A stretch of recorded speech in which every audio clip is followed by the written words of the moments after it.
it was being pushed by the boys at Lawrence Livermore Laboratory. It's where the idea came up. Mm-hmm. And then El Paso, had all these leases here on the mesa. This is what the formation looks like at ground zero under the pressure of some 8,500 feet of Battlement Mesa formations above it. The gray sections are Mesa Verde sandstone, and the black portions are shale, which sandwich the sandstone and thus entrap the natural gas. The conventional way to release such entrapped gas is to break up the formation by shattering it with nitroglycerin or to open fractures with liquid under pressure. The Atomic Energy Commission believes a nuclear explosive will prove far cheaper and a great deal more efficient. Nuclear stimulation was designed to recover natural gas from tight rock and sandstone formations. Nuclear stimulation was a commercial use of nuclear explosives and a perfect match for the Atomic Energy Commission's Plowshare program. The argument from El Paso and the AEC was just let us go ahead with this experiment so we can see if it'll work, and then we'll have the technique if we need it in the future. On the 10th of December, 1967, in northern New Mexico, with relatively little fanfare, El Paso Natural Gas Company and the Atomic Energy Commission detonated the first warhead designed for nuclear stimulation in what they termed Project Gas Buggy. Consisting of a single 29-kiloton nuclear explosive detonated at a depth of 4,200 feet, Gas Buggy was declared a success, as it apparently did produce some natural gas from the tight formations in New Mexico. The AEC set its sights north to Project Rulison. This is how the device is expected to stimulate gas production in the Rulison field. The energy released by the nuclear explosion will melt and vaporize nearby rock and will fracture the rock beyond to a diameter of about 740 feet. A spherical cavity of about 160 feet in diameter will be created in about 1/10 of a second, or in about the time the shock wave rebounds from the surface. As the cavity cools, the vaporized and melted rock will collect in a puddle at the bottom, and most of the radioactivity will be entrapped here as it solidifies. Sometime after the explosion, the roof of the cavity will collapse progressively upward, forming a chimney of broken rock to a height of about 370 feet above the point of detonation. Government experts say the fractures beyond the cavity area are expected to provide flow channels for some of the gas trapped in the surrounding rock. The chimney will act as a chamber where the gas will collect, to be drawn off through a well drilled back into the chimney. I can't remember what they said about Gas Buggy, but from Rulison they had not used any of the gas that they had produced. The next nuclear stimulation blast was not conducted until May 17, 1973 in Rio Blanco County, Colorado. I'm imagining you on that plane now flying over and looking at the test on the western slope. Yeah. Well, did you have a pretty open mind at that point about it? Yes, I think so, because there were spokesmen there from El Paso, one from El Paso Natural Gas. There were a couple there from Atomic Energy Commission that had done the work in getting it put together, explained what they were using by way of load. I've forgotten now. Where Gas Buggy and Rulison used a single detonation, Project Rio Blanco would use three 33-kiloton nuclear explosives detonated simultaneously at various depths in a single wellbore.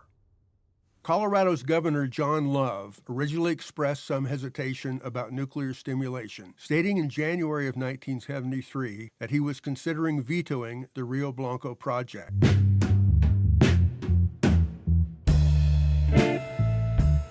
And there had been a lot of unanticipated effects, even as a result of those smaller explosions. But the AEC, you know, they had X amount of funding for Atoms for Peace. Project Plowshare. Project Plowshare, and they were going to, by God, use their whole budget whether it made sense or not. There had been announcements about the wagon wheel stimulation project clear back in the late 60s.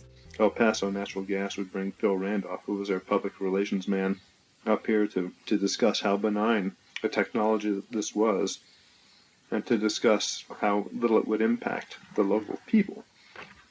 And he was kind of a slick, scientifically oriented gentleman. And the more Phil Randolph talked, the more pissed off the people in Pinedale got. It was wonderful.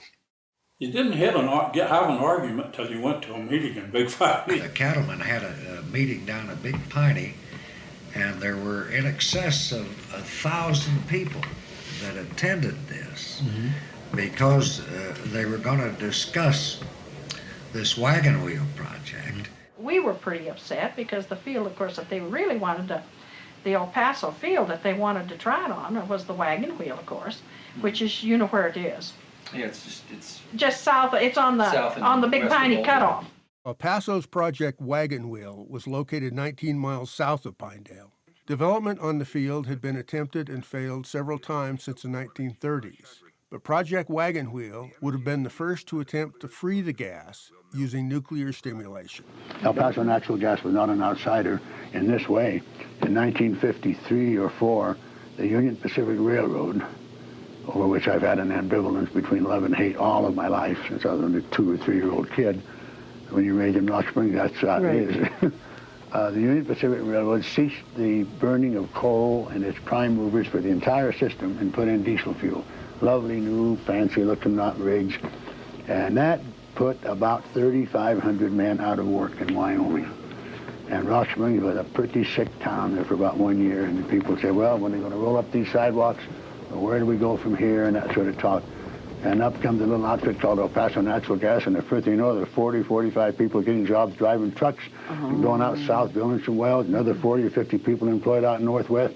And all of a sudden, by God, we saw something else in Southwest Wyoming was going to keep us alive, not just the damn coal. Yeah. And El Paso became a welcome citizen and stayed that way a long, long time. If Wagon Wheel was successful and the Sublette County field could be developed, the potential gas was estimated to be a substantial portion of the U.S. supply and worth hundreds of millions of dollars. Wagon Wheel was going to be 5 100-kiloton devices, something like that, sequentially fired.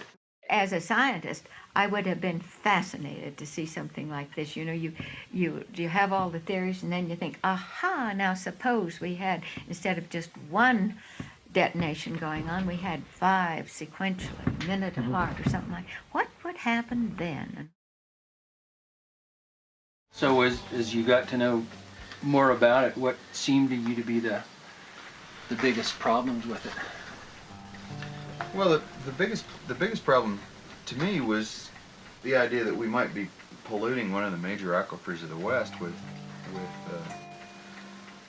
radioactive isotopes that would be around for about 300,000 years. Water radiation was something that I've noted here, but in rereading this, that was also left unanswered.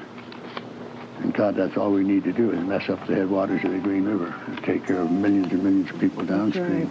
Well, it was a scary thing. If they let that thing go sluiced down in there in the aquifer, we had a problem forever. As we studied the environmental impact statement, then we were aware of the possible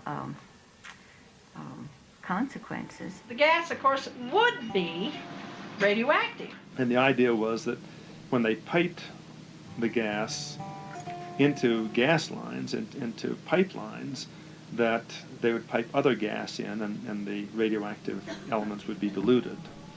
So hopefully you wouldn't get a dose.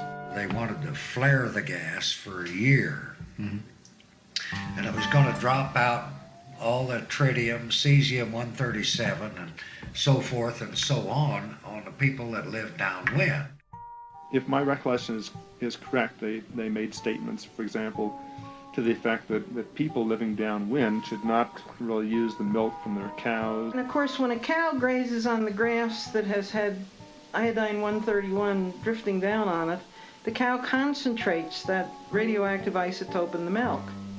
And then when the kid drinks the milk, and it becomes a cumulative thing, and then either in the beef or in the milk, it can be transferred to humans. And since this is a cattle-raising country, and the people depend on their livelihood from that, it seemed like an awful risk